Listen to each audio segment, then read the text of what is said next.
ప్రభునందు ప్రియమైన హోలీవే మేల్కొలుపు ప్రార్థన వీక్షకులందరికీ కూడా ఉదయకాల శుభములు, ఉదయకాలపు దీవెనలు ప్రకటన చేస్తూ ఈ కార్యక్రమంలోనికి స్వాగతిస్తూ ఉన్నాం. మీరు మీ కుటుంబ సభ్యులు అంతా క్షేమమని నేను భావిస్తూ ఉన్నాను. అలాగే మీరు చేస్తున్నటువంటి ఉద్యోగాలు, మీరు చేస్తున్నటువంటి వ్యాపారాలు, మరి ఈ విధంగా అన్ని విషయాల్లో కూడా మీరు మేలైనది పొందుకుంటూ మేలైన దాని కొరకై మరి ప్రయాసపడుతూ మేలైనది అనుభవిస్తూ ఉన్నారని నేను నమ్ముచూ ఉన్నాను. క్రీస్తు యొక్క ప్రేమ, క్రీస్తు యొక్క వాత్సల్యత మనల్ని నిత్యము ఆ విధంగా బలపరుస్తూ ఉంటుంది. ఆ విధంగా మనల్ని ప్రోత్సహించి మనల్ని నిలబెడుతూ ఉంటుంది. కాబట్టి ప్రియ సహోదరుడా, సహోదరి, ఈ ఉదయకాల మేల్కొలుపు ప్రార్థన ద్వారా మీ క్షేమమును ఆశించుట దేవుని యొక్క సేవకుడిగా నా అభిలాష అయి ఉన్నది. కాబట్టి అందరూ కూడా క్షేమమని నేను భావిస్తున్నాను. ఈ ఉదయకాల ధ్యానములో మరి లేచిన తర్వాత ప్రార్థన ద్వారా మీ జీవితాలను ప్రారంభించడం మొదలుపెట్టారా? మీ రోజును ప్రార్థన ద్వారా ప్రారంభించుట ఒక క్రమశిక్షణగా అలవాటు చేసుకున్నారా లేదా?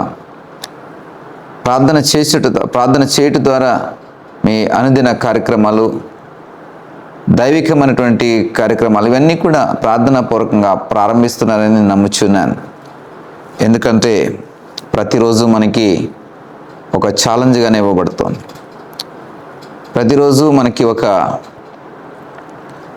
ఒక సవాల్గా మనం ఎదుర్కోవాల్సి ఉంటుంది.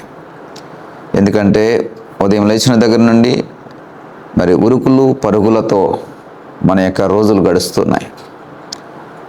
ఎక్కడ కూడా మనిషికి విరామం అనేది లేదు. ఎక్కడ కూడా మనిషికి ఒకంత టైం అనేది దొరకట్లేదు. కాబట్టి ఎవరి పనులలో వారు బిజీగా ఉంటున్నారు, ఎవరి యొక్క కార్యక్రమాల్లో వారు తలమునకలు అవుతున్నారు. అయితే ఇంత బిజీ షెడ్యూల్లో, ఇంత గందరగోళంలో మన బ్రతుకులలో ఆశీర్వాదము ఎంతవరకు మనకి ఫలితాన్ని ఇస్తుంది, ఆశీర్వాదం ఎంతవరకు ఫలింపబడుతుంది అని ఆలోచన చేస్తే, ఒకసారి మనం పెడుతున్నటువంటి పరుగులకు, మనం పెడుతున్నటువంటి యొక్క ఆరాటానికి తగినటువంటి ఫలం మనం పొందుకుంటున్నామా లేదా మనకు అర్థమవుతుంది. కాబట్టి ప్రియ సహోదరుడా, సహోదరి, ఈ ప్రయాసకు తగిన ఫలము, ప్రయాసకు తగినటువంటి ఒక నిర్దిష్టమైనటువంటి మెజర్మెంట్తో కూడినటువంటి ఆశీర్వాదాలు మనకు వస్తున్నాయా? చూడండి, ప్రతి ఒక్కరికి కూడా ఒక అంచనా ఉంటుంది. ఒక రైతు ఒక ఎకరం భూమిలో పంట వేసి, ఆ ఎకరం భూమిని సాగు చేసి, ఆ ఎకరం భూమికి కావలసినటువంటి పంట, అంటే ఇంత పంట కావాలని ఎక్స్పెక్ట్ చేస్తూ ఉంటాడు. అతడు ఆ పొలమును దున్నుతాడు. దానిలో ఉన్నటువంటి రాళ్ళు రప్పలన్నీ కూడా తీసివేసి దాన్ని సారవంతమైన పంటకు ప్రయోజనకరమైనటువంటి భూమిగా మారుస్తాడు. విత్తనాలు విత్తుతాడు, దానికి నీరు పెడతాడు. అలాగే పశువులు అవి మేయకుండా దానికి కావలి, కంచె, ఈ విధంగా ఒక రైతు ప్రయాసపడి ఈ ఎకరం భూమి నుండి నాకు ఇన్ని బస్తాల ధాన్యం కావాలి అని ఒక ఆలోచనతో, ఒక అంచనాతో, ఒక ఆశతో అతడు ప్రయత్నం చేస్తూ ఉంటాడు. ఆ పంట కోతకాల సమయం వచ్చేటప్పటికీ అతడు ఆశించినట్టుగా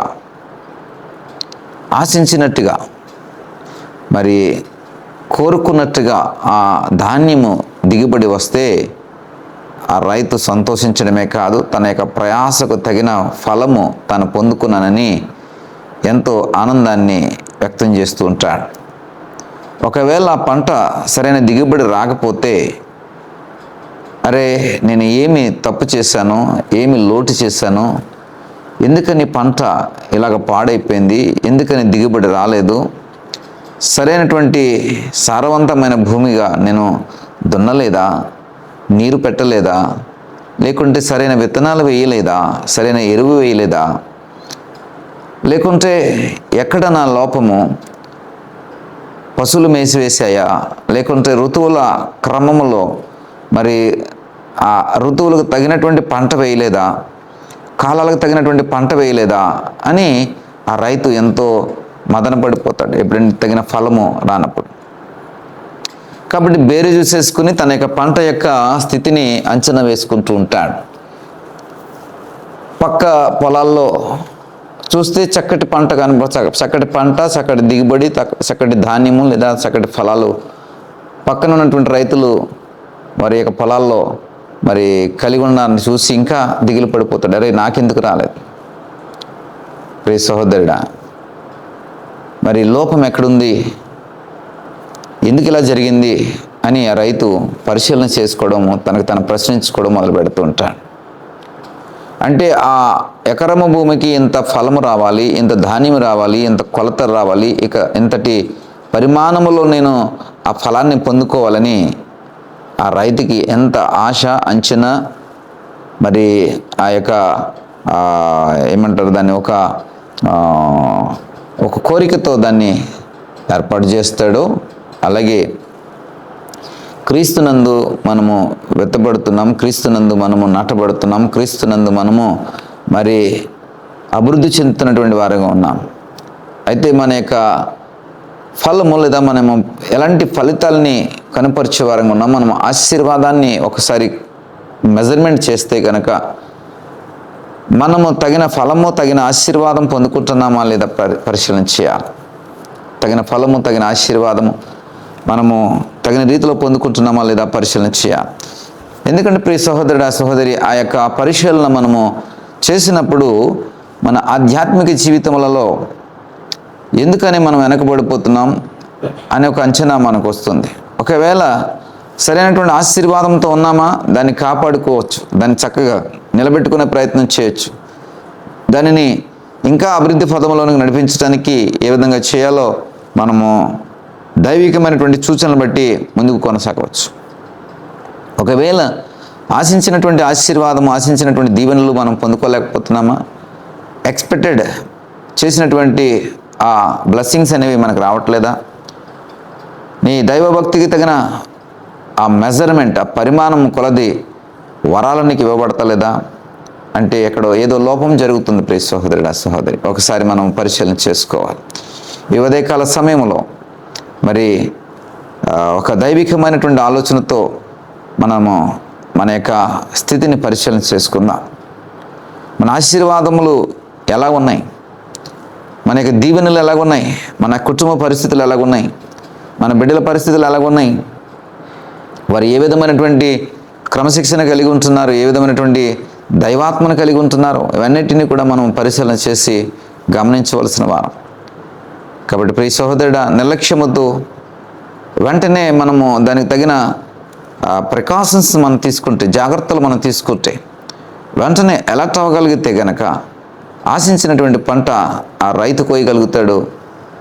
ఆశించినటువంటి ఫలితాన్ని క్రైస్తవులమైన మనము మరి పొందుకోగలుగుతాం. ఇక్కడ రైతుకి ఏ విధంగా అయితే పంట అనేటువంటి ఆశీర్వాదం దొరుకుతుందో, క్రైస్తవుడు లేదా క్రీస్తుని వెంబడిస్తున్న వాడికి ఖచ్చితంగా ఫలము లేదా ఫలితం అనేటువంటి ఆశీర్వాదం ఖచ్చితంగా ఉంటుంది. అది క్రీస్తులో ఉన్నటువంటి గొప్ప భాగ్యం, క్రీస్తులో ఇవ్వబడుతున్నటువంటి గొప్ప వాగ్దానం. ద ఎండ్ రిజల్ట్ ఎప్పుడు కూడా బ్లెస్సింగ్తోనే ముగించడానికి దేవుడు ఇష్టపడుతూ ఉంటాడు. అయితే కొందరు దాన్ని వారి ఇష్టానుసారంగా మార్చుకుని, వారి ఇష్టానుసారంగా ప్రవర్తించి, వారి ఇష్టానుసారంగా నడుచుకుని బ్లెస్సింగ్ని కాస్త శాపముగా మార్చుకుంటూ ఉంటారు. ఈ ఉదయకాల సమయంలో ప్రార్థన చేసే అనుభవం ఉన్నటువంటి ప్రియ సహోదరుడు, సహోదరి, నీ ప్రార్థన ఎలాగుందో ఒకసారి ఆలోచన చేయి. తెస్సలోనికి రాసినటువంటి మొదటి పత్రికలో మరి చక్కటి మాటలు రాయబడి ఉంటాయి. 5వ అధ్యాయం 15వ వచనం నుండి చూస్తే గనక, ఎల్లప్పుడూ సంతోషించండి, ఎల్లప్పుడూ కృతజ్ఞతాస్తుతులు చెల్లించండి, నిరంతరము ప్రార్థన చేయండి అని రాయబడి ఉంటుంది. నిరంతర ప్రార్థనకు ప్రియ సహోదరుడా, పంటను వేసే రైతు ఏ కాలాల్లో ఎరువేయాలి, ఏ కాలాల్లో నీరు పెట్టాలి, ఏ సమయానికి నీరు పెట్టాలి, ఎంత నీరు పెట్టాలి, ఏ విధమైన మరి సంరక్షణ దానికి ఇవ్వాలి, అన్ని ఆలోచన కలిగి ఉంటాడు. నీ జీవితాన్ని మరి ఫలభరితంగా మార్చుకునే క్రమంలో నీకు కూడా చక్కటి ఆలోచన, చక్కటి విధానం నీకుండా నిరంతరం ప్రార్థన చేయమని వాక్యం సెలవిస్తుంది. ఆ ప్రార్థన బట్టి నువ్వు మరి మరింతగా వదిలాలి, మరింతగా దీవించబడాలి. ప్రియ సహోదరుడా, ఈ ఉదయకాల మేల్కొల్పు ప్రార్థన సహవాసమునకు మరి వచ్చినటువంటి ప్రియ సహోదరుడా, ప్రభునామంలో నీకు మేలు జరగాలని, ప్రభునామంలో ఆశీర్వాదము నీ మీదకి, నీ ఇంటి మీదకి రావాలని నేను ఆశపడుతున్నాను. అట్టి కృప దేవుడు నీకు అనుగ్రహించాలని నీ కొరకు నేను ప్రార్థన చేస్తూ ఉన్నాను. దయచేసి ప్రార్థనలో ఏకీభవించండి. మీ కొరకు నేను ప్రార్థన చేస్తాను. దయగల తండ్రి, కృప కలిగిన దేవా, మాకు ఇచ్చినటువంటి ఉదయకాల ధ్యానంను బట్టి మీకు స్తోత్రాలు. ఇదిగో ప్రభా, మీ సన్నిధికి వచ్చి ఉన్నాం అయ్యా. నీ యందు మేము భయము, భక్తి, ప్రార్థనా జీవితము, నీ యందు మేము ఆనందించడము నిత్యము నిరంతరము ఒక క్రమములో మేము జరిగించినట్లయితే ఇదిగో నా సరైన మేలు, సరైన దీవెన, సరైన ఆశీర్వాదము మా వశమవుతుందని నీ యొక్క లేఖనాల ద్వారా, పరిశీలించిన మాటల ద్వారా మేము తెలుసుకోగలిగినాం. దేవ సహాయం దయచేయండి. నీలో నిరంతరం కట్టబడుటకు, నీలో నిరంతరం ఎలుగుగా మార్చబడుటకు, ఫలభరితమైన ఆశీర్వాదకరమైన పరిస్థితులలో మేము జీవించుటకును సహాయం దయచేయమని యేసు నామమును బట్టి అడిగి పెట్టుకుంటున్నాం పరమ తండ్రి. ఆమేన్.